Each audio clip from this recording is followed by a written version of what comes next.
Dear students, welcome to T for Tuition online classes for Social Science Class 9. I am Bhanumati. In today's demo video, we will deal with an interesting and an important chapter in history, Chapter 1, French Revolution. Before we begin with this lesson, let me ask you a question, a quick question. Do you know why we study history? Have you ever wondered, if there are any benefits in studying history? If yes, then here's why. We study history because history provides us with the knowledge about how people lived in the past, equips us with the knowledge about how to deal with the problems in the present and in the future, and prevent such occurrences in the future. You must have heard about the saying, history repeats itself. True to that, many of the causes of World War I were similar to the causes of World War II. You must have been aware of it. If not, if these patterns that led to World War I were studied carefully, World War II could have been averted, isn't it? So learning about the past becomes essential for us to understand the past, analyze and appreciate the ideas and adopt them so that we could become successful problem solvers. The biggest gain is the knowledge about how to prevent the mistakes of the past so that we could solve them in the present and in the future. We could become the biggest problem solvers of all times.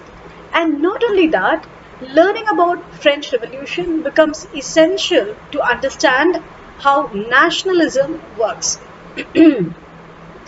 Because learning about French Revolution has helped people realize the concept, the essence of nationalism, and how nationalism emerged in Europe in the first place. And the same model, which was the underlying factor of nationalism to frame governments in Europe, was used the rest of the world, in America and in India as well. The idea, the design of democracy into judiciary, executive, and the legislation was derived out of nationalism in Europe, and French Revolution was a first step in paving the way for such a nationalism and the current design of democracy around the world, especially in India, when we know that India is the largest democracy of the world. Alright, now why do we study this lesson? So this is a reason. Alright, so now coming to the point, the French Revolution. Alright, now back in the past, during the 17th century, the French society was divided into three classes: the clergy, the nobility, and the third estate, the poor people. And this system, in short, can be called the feudal system. What do we understand by the term the feudal system? Feudal system is a social and political system in which the landowners provide land to landless people and call them tenants. What they do is, in exchange for their loyalty, they provide land to landless people and take in exchange for their loyalty and service, and sometimes collect indirect taxes called tailles. Tailles. Alright, so now as I told you earlier, in the 17th century, what happened was, in the 17th to the early 18th century, the French society was divided into the feudal system, where the system comprises of three major classes. The first class was the clergy. Clergy are the group of people invested with the functioning of the church. They had major responsibilities in the smooth functioning of the church, and the church was such a domineering power in the society. It had its say. The church could exercise its its authority over the other parts of the society, even on the king. The king had to listen to the church because it was governed by religious doctrines and the Old Testament of Bible. So that was about the clergy. So clergy means those people associated with the church. Alright, that's the first class. and the second class was the nobility. This class comprised of aristocrats. Who are these aristocrats? Aristocrats are those people who are related to the functions of the palace. In other words, you could say they were the lords, the kith, the dukes, the kith and kin, the relatives of the ruler, the king, and all those people who belonged, they were called the nobles or the aristocrats, all those people who were involved in the functioning of the palace in which the king lived. So this section of the society was called the nobility. And they again were exempted from paying taxes. First, the clergy was exempted from paying the taxes, and the nobility was exempted from paying the taxes. Then who was paying the taxes, and how was the government running? Who was taking care? Who was responsible for shelling away money for the smooth functioning of the nation, of the government? The third estate. In other words, the poor people, the landless poor people who were working in the landowners.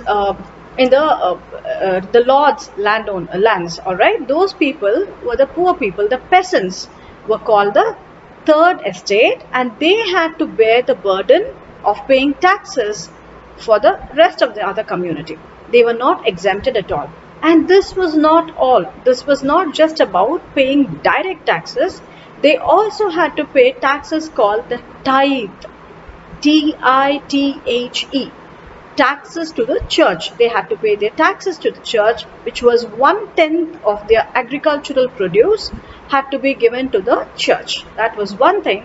And secondly, they also had to pay indirect taxes to the landlords or the nobility, under whose lands they were farming and plowing. That kind of a tax was called the tailles, T-A-I-L-L-E-S.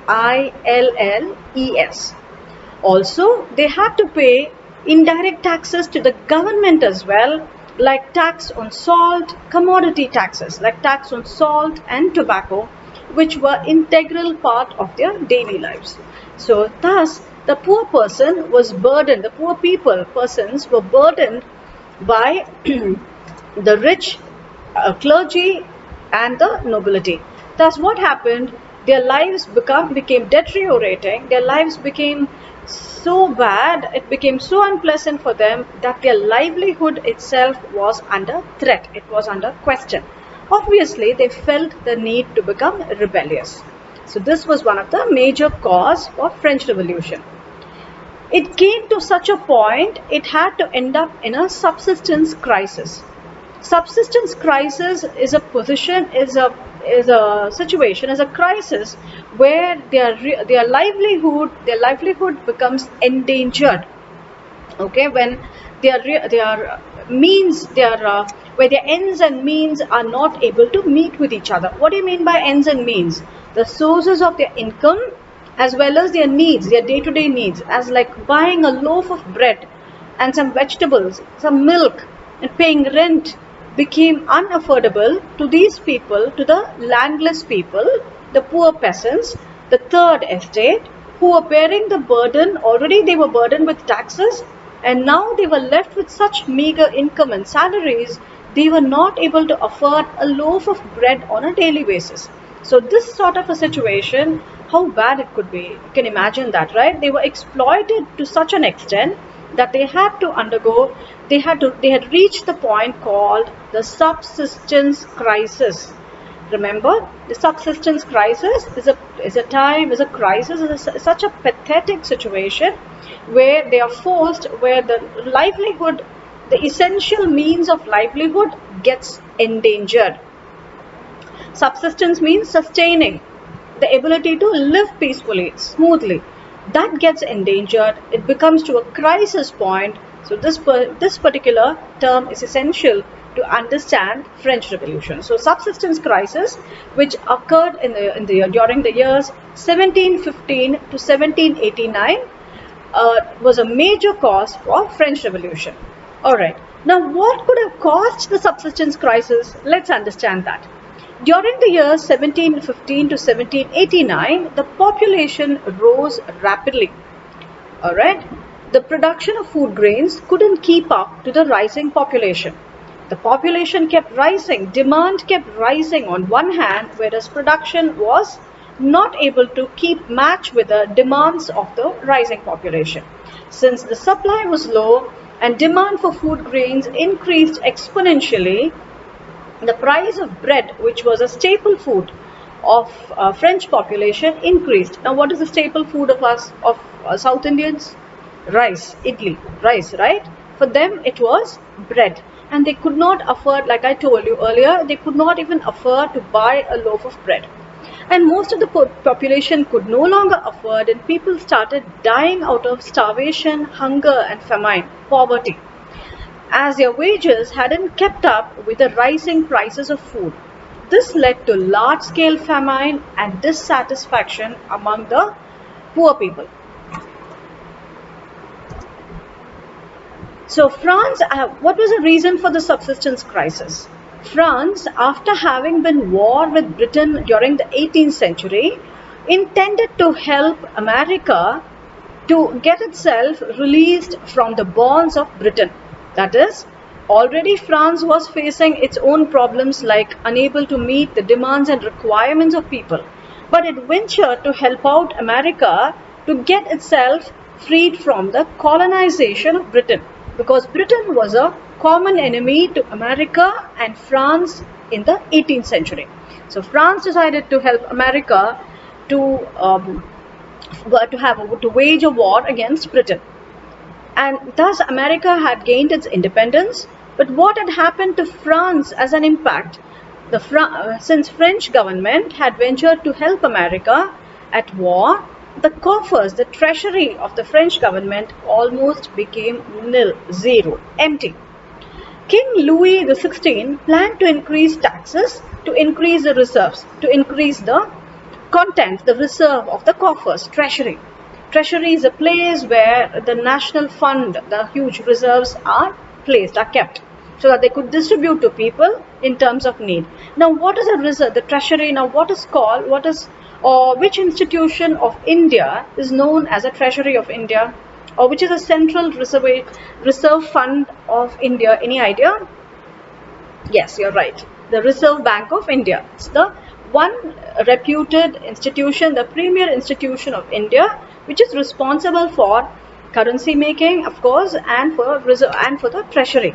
The national coffers are associated with, are controlled and monitored by the Reserve Bank of India. So similarly, now what had happened in France back then? King Louis XVI planned to increase taxes from whom? Again, from the poor people. Again, from the poor people who are already suffering to eat, who are crushed under the burden of taxes, direct and indirect, tithes and tiles.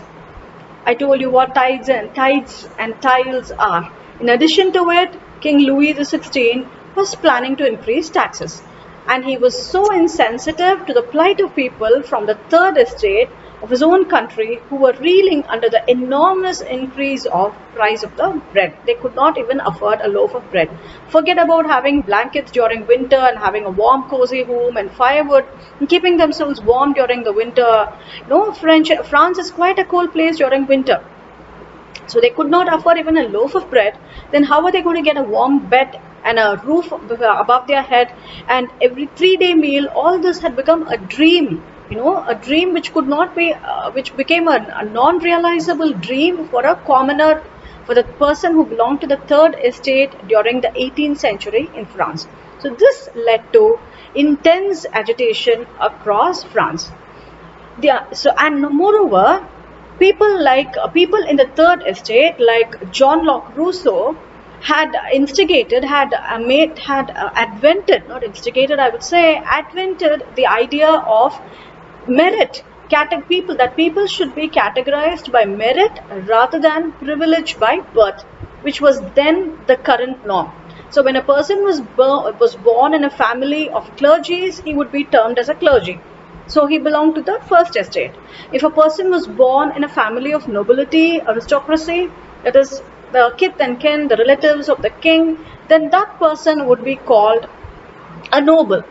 However, if a person was born in a family of peasant, a farmer, a landless farmer, then he would be called a peasant.